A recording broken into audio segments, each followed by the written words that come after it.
Hello, je suis Marion Malor, coach sportive, professeur de yoga et je vais vous accompagner tout au long de votre Body Challenge.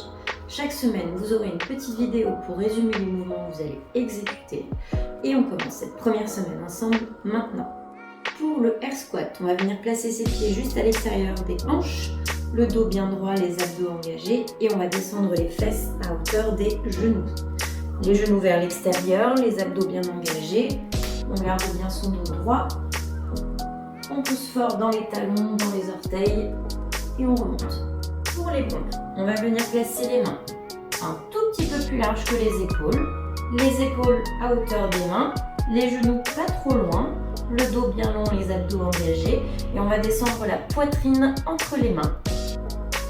En gardant les coudes restent assez collés au corps et les hanches descendent en même temps que le buste sans lâcher le bassin ni les abdos.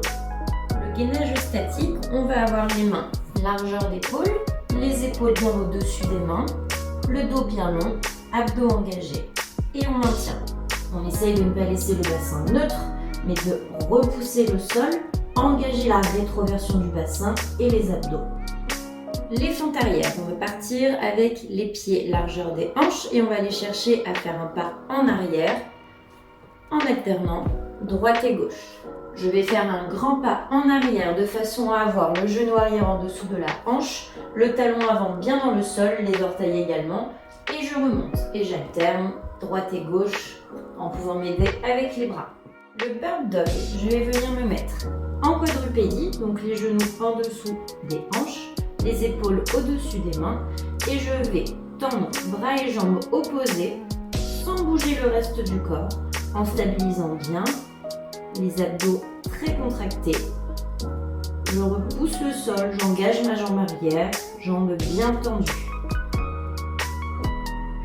Si je suis à l'aise sur ce mouvement, je peux faire la même chose en décollant mes genoux et en alternant bras et jambes. Pour relever de bassin, je vais avoir les pieds assez proches des fesses, largeur des hanches, le dos bien long, les épaules loin des oreilles et je vais tout simplement monter mon bassin et redescendre sans poser les fesses pour garder une tension continue dans les fessiers. Et je monte en serrant fort les fessiers et en poussant fort dans les talons. Le tipping est un mouvement cardio puisqu'on va venir taper très rapidement le sol tout en fléchissant les jambes. Première option, on garde les pieds serrés. Deuxième option, on va chercher à ouvrir. Le jump squat est un air squat sauté, tout simplement. Donc on va avoir les pieds de la même largeur que pour le squat, un tout petit peu plus large que les hanches. Le squat et on rajoute le saut et on essaye d'enchaîner, tout en gardant bien les genoux vers l'extérieur. Un mouvement cardio, les montées de genoux. On va venir monter les genoux à hauteur de hanche et rester bien dynamique. Mouvement de gainage pour travailler la stabilité, le shoulder tap. Les mains sont largeur des hanches. Je viens éloigner mes pieds l'un de l'autre, assez large, les épaules bien au-dessus des mains. Je stabilise et je viens toucher l'épaule opposée. Les fentes avant, même principe que pour les fentes arrière, les pieds vont rester largeur des hanches, mais cette fois-ci, je vais aller chercher devant sans décoller mon talon avant. Donc je vais pousser fort ma jambe avant.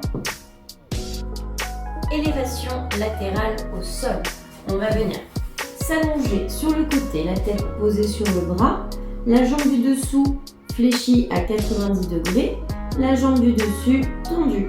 Et on va venir faire des élévations vers le plafond sans aller trop haut, de façon à garder la contraction dans les fessiers. Un mouvement pour renforcer la sangle abdominale, le Russian twist. On va être sur les fesses, les jambes fléchies, mais les pieds bien dans le sol, le buste légèrement penché en arrière et on va twister de droite à gauche en descendant les mains vers le sol. Option un peu plus intense, même chose avec les pieds décollés du sol et on va chercher toujours le twist de chaque côté. Une variante des squats et des fentes, c'est le curtsy squat. On va avoir les pieds largeur des hanches et on va venir croiser en diagonale la jambe derrière, en gardant toujours les hanches face. Donc je vais croiser vers l'arrière et sur le côté ma jambe. On va aller chercher assez loin derrière de façon à avoir le genou pas trop proche de l'autre jambe, sinon je ne pourrais pas descendre, ça peut faire mal au genou. Donc on vient vraiment vers l'arrière et vers le bas.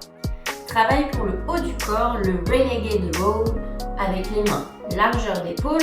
Je viens me mettre en position de planche, les pieds assez larges pour me stabiliser et je viens tout simplement tirer mon coude vers le plafond sans twister les hanches. Pour le Mountain Climber, l'option numéro 1, ça va être d'avoir les épaules toujours au-dessus des mains en position de planche, les genoux décollés et on va ramener le genou vers le coude. Si on veut un peu plus de cardio, on accélère le mouvement.